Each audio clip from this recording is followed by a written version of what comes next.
اللہ کے نبی صلی اللہ علیہ وسلم کا۔ تو 1845 میں یہ پیدا ہوا، اور مغربی مشرقی پنجاب کا ضلع گرداسپور، تحصیل بٹالہ، اس کے ساتھ ایک گاؤں تھا قادیان۔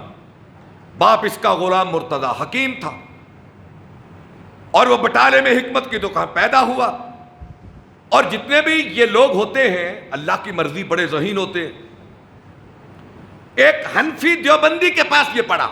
پھر اس نے طب سیکھی باپ سے، پھر سیالکوٹ میں چلا گیا، کچہریوں میں کام کیا، اور دین سے اس کا بڑا لگاؤ تھا۔ اس کی کتابیں بتاتی ہیں، آپ براہین احمدیہ پڑھیں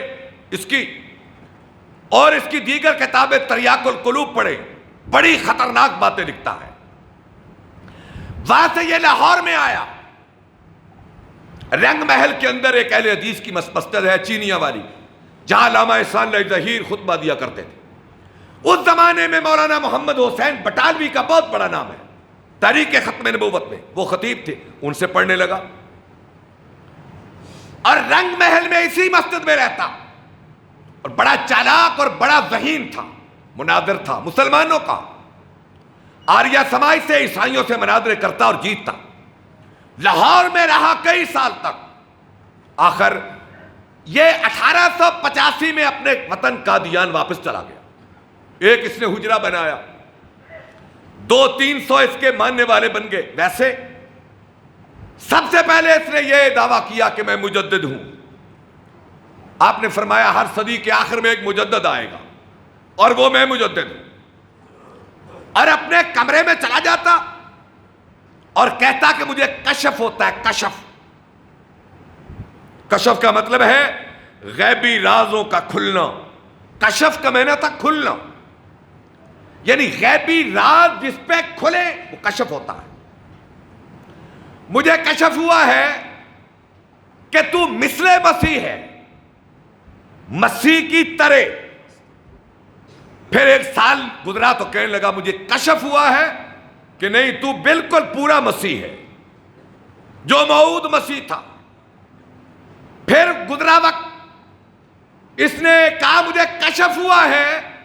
کہ اب تو نبی بن چکا ہے۔ پھر مجھ پہ وحی کا نزول شروع ہوا۔ اس کی اپنی کتابیں ہیں، براہین احمدیہ اس کی پہلی کتاب ہے، جس میں اس نے بڑی بکواس لکھی، مسلمانوں کو گالیاں دی، اور کہا جو مجھے نہیں مانتا وہ لعنتی اور دوزخی ہے، اور بہت ساری باتیں جو اس عنوان سے متعلق نہیں ہے۔ خیر، اب علماء ہند نے اس کا تعاقب کیا، اور ان میں مولانا رشید احمد گنگوئی بہت بڑے دیوبندی عالم دین تھے، اور مولانا ثناء اللہ مرسری، یہ دو بزرگ بر صغیر میں سب سے آگے بڑھے۔ بلکہ 1907 میں مولانا ثناء اللہ مرسری قادیان پہنچے مباہلے کے لیے، اور یہاں اس نے کہا تھا، اپنے رسالے میں لکھا ہے طلوع اسلام میں، کہتا ہے کہ مولوی ثناء اللہ نے میرا جینا دوبر کر دیا ہے۔ میں اللہ سے دعا کرتا ہوں، یا اللہ اگر یہ سچا ہے تو اس کو مجھ سے لمبی زندگی عطا کر، اور اگر میں سچا ہوں تو مجھے اس کی زندگی میں موت دے دے، میں جھوٹا ہوں تو اس کی زندگی میں موت دے دے۔ اللہ کا کرنا ہوا، ایک سال کے بعد 1908 میں غلام احمد قادیانی مر گیا،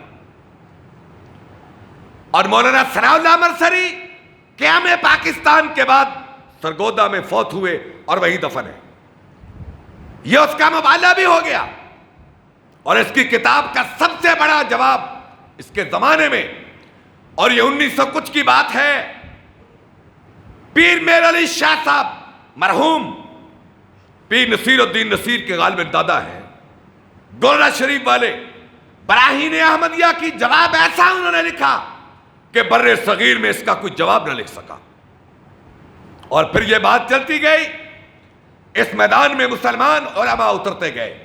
اور سید عطا اللہ شاہ بخاری نے تو پھر ایک تحریک پیدا کر دی، اور ان کے بعد مفتی محمود، مولانا غلام غوث ہداروی بریلوی عالم دین تھے، اور ان کے بعد مولانا یوسف بن نوری،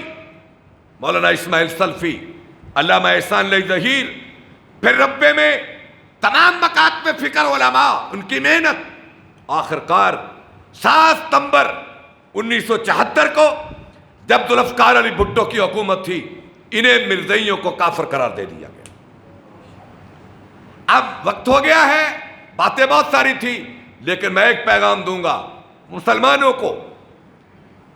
ان کا تعلق کسی بھی مکتبہ فکر سے ہے، دیوبندی، اہل حدیث، بریلوی، انہیں کافر سمجھ کر جیئیں،